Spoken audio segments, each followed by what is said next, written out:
Nakita ko po, pinusasan si tatay, tapos pinasok sa iskinita sa may dalawang putok na. Bakit ngayon patay na?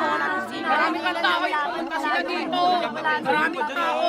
Maglalaban niya ka boses niya, ganyan. Manila, 9 p.m. on a Friday night.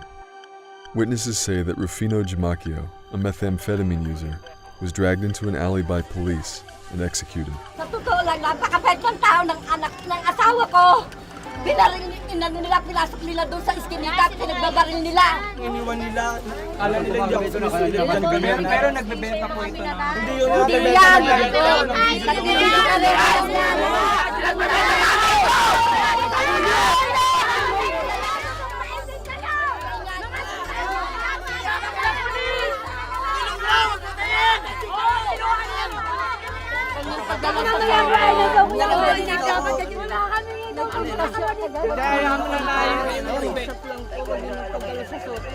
Hindi ako tayo makakadesisyon na kasi meron mo. Yun na po ang kausapin.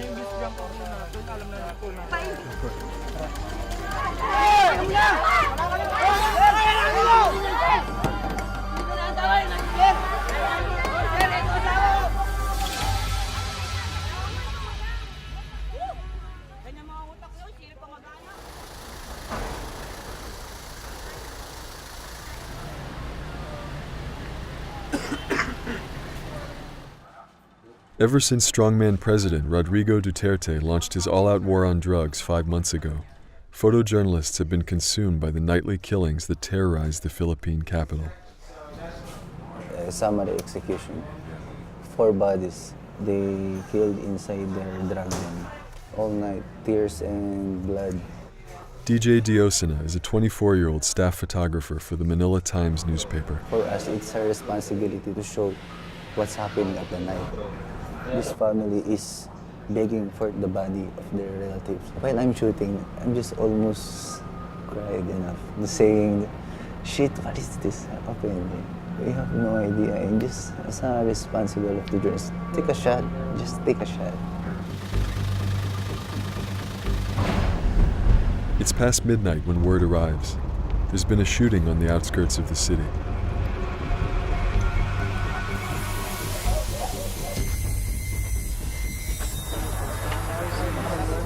The victim's name was Jeremiah Magno. He was 32 years old.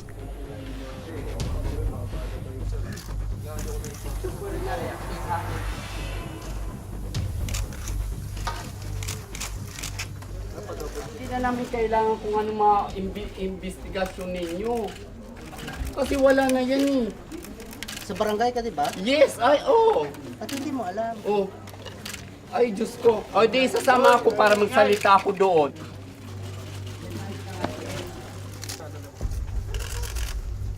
Neighbors heard motorbikes roll up, then 3 gunshots.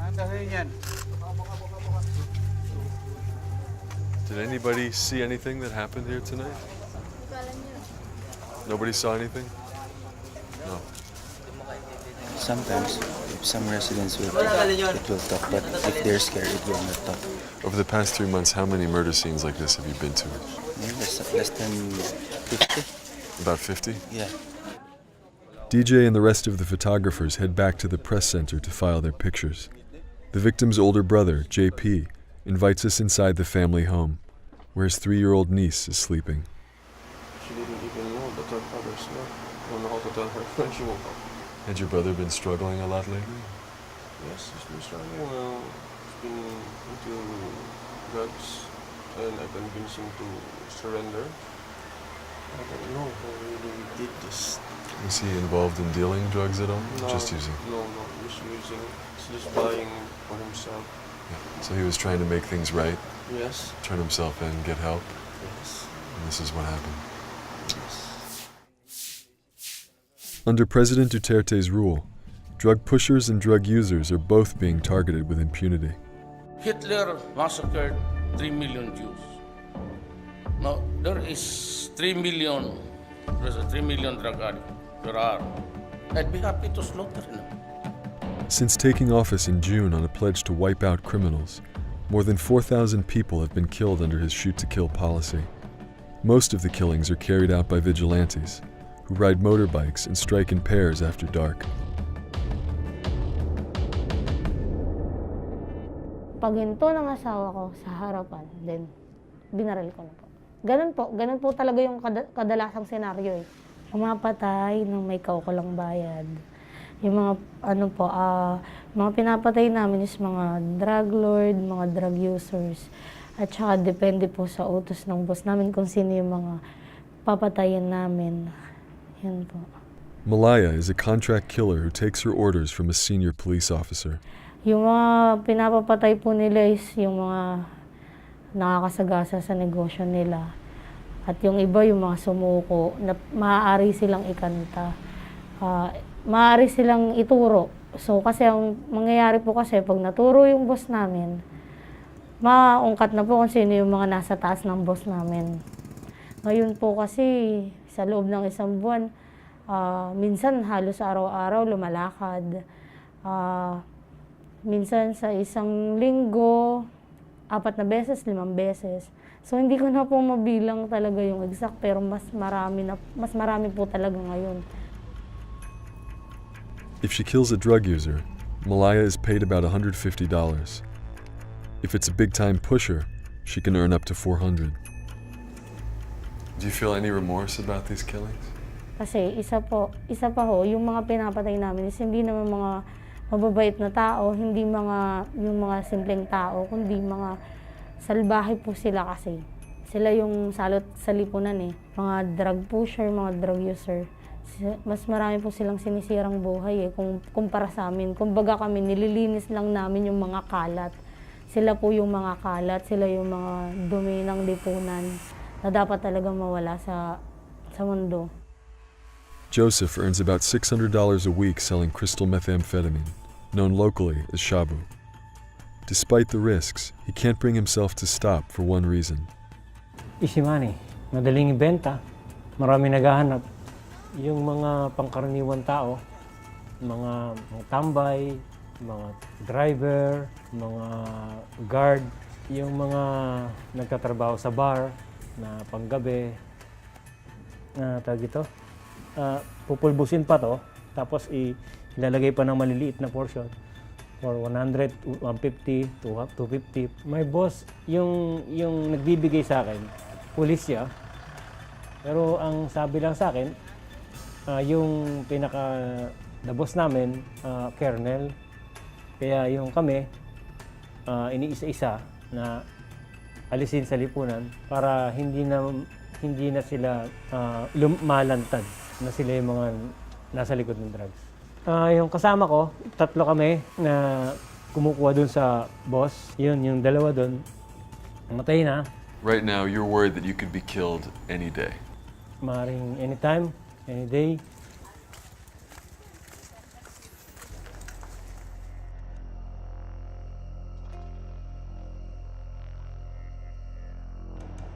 Legitimate fears they will be killed next have moved more than 750,000 drug users to register with police. But many of these users have subsequently been shot dead, fueling the suspicion that those who turn themselves in are marked for death. As the body count rises, jails like this one have become a refuge for the drug addicted. When the raid was going on, bang, bang, the shot of gun. Then my friend said, "Sir, wow." Then the gun has shot, bang. Then his voice, I heard nothing. Now 22, Jewel has been a shabu user since he was 12 years old. He was rounded up in a police raid and locked up more than 2 months ago. Are they providing you with any kind of rehabilitation services? No. Any kind of help? No. Nothing. Even food. Where's your family? What do they say? It's alright for me to stay here. When you get out of here, are you worried that the police are going to come after you again? That you could be shot? And killed. That's why better to be here. You feel safer inside. So even if they open the door now and say, "Hey, you can go," No, I stay here. because I want to live more.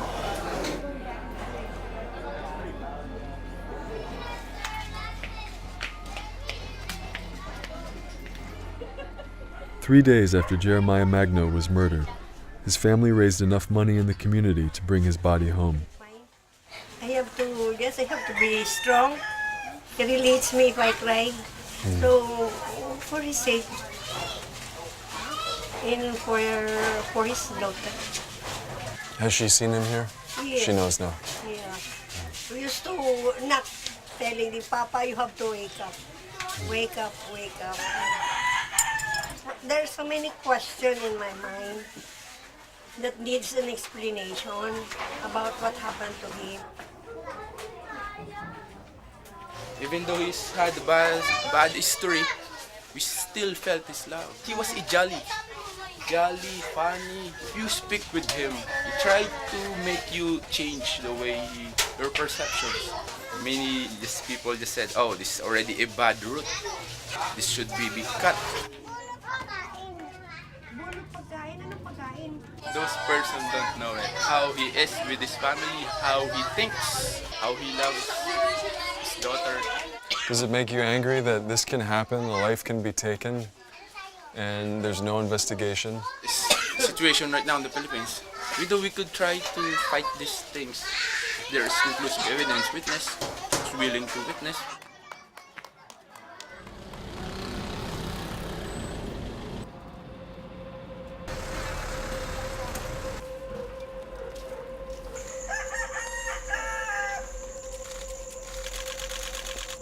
Most of us here covering this feels that this is a very important part of Philippine history. That is the only reason what is keeping us to coming here, coming back and doing this every night. Vincent Go is a veteran photographer who covers the police beat. The problem is these areas are really known hotspots, especially in the slum areas, and really isolated. That's why the bodies are dumped there. You can never tell if those vigilante groups or the hitmen are also there, still circling, still observing. For us, there's always safety in numbers. And if ever something goes bad, we can always depend on each other that we know that somebody's covering my back. A lot of newspapers, a lot of media outfits don't want to publish what the real scene looks like. It's really terrifying when you are actually there and smell the blood and smell death itself.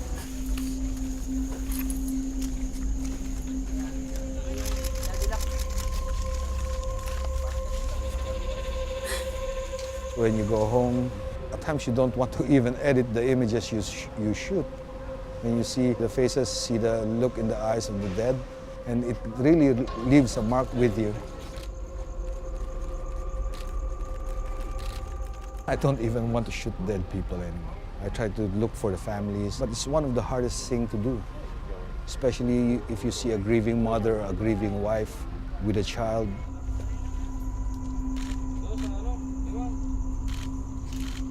All of a sudden you will think, what's the future of this child? Then you go to their homes and see how they lived, and it doesn't really look good for this child. You'd see that the cycle will continue without addressing the poverty. You know, deep inside you know that this won't be the end of the problem.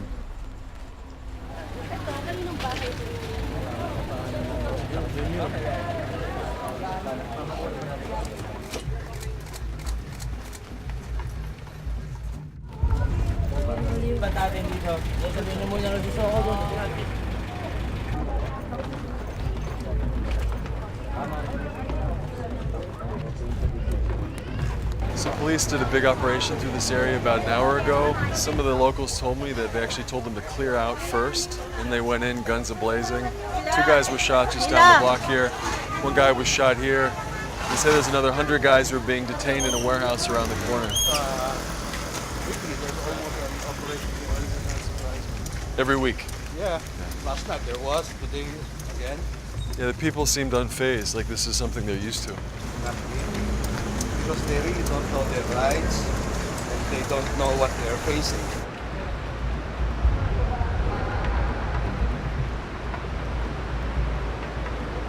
District Police Commander Amante Daro is in charge of the night's operation. Our target for the buy-bust operation was the maintainer of that den, where 6 people were inside, caught on the act using drugs. Out of the 6 people inside, 2 of them shot it out with our police officers, so they have no choice but to return fire. Yeah, some of the local people we were talking to said that the area was cleared out first, and they heard shots coming from the police, that there was not an exchange. That's not true. There are 6 of them inside. So say, some of these guys test positive for drugs. Yeah. They're on the watch list now. Yeah. They're back in the community. Do they then become a target? If they don't stop, if they continue selling drugs, then they will become a target. Our job really is to force them to stop. And it's the job of the Department of Health to rehabilitate them. One complaint we've heard in talking to people here is that you're going after people at the bottom of the chain, but that a lot of people who are higher up in the drug trade are immune to this because they're politically connected, they can pay the police. And what do we say to this? That's not really true.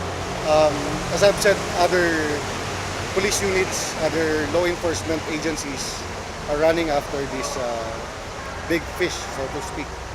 But for us, in the station level, it is our job to stop the proliferation of drugs in the streets. Why do you think shabu addiction is so widespread? Because of poverty. The people in the neighborhood, they realize that you won't get hungry once you have ingested the drug. So instead of buying food, they would rather buy drugs. But when someone is in the grip of addiction like that, do you think that scare tactics can really work? Nope. You don't? It's not the best approach for this, but somehow it affects. By doing this, then we will do our share.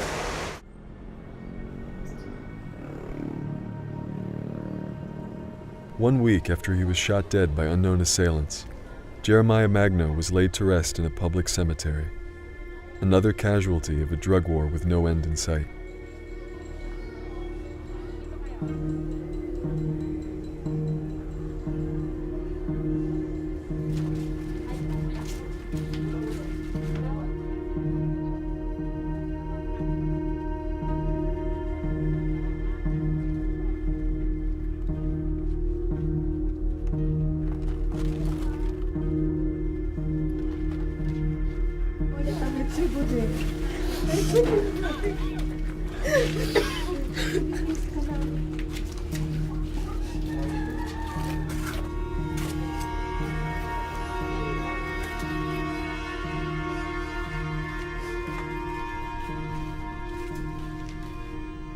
President Duterte remains as popular as ever and recently announced plans to extend his campaign for at least 6 more months.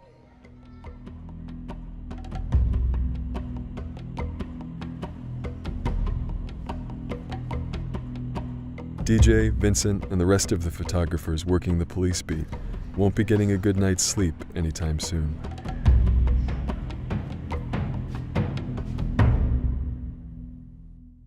As the drug war in the Philippines grinds on, many other countries are dealing with their own drug epidemics.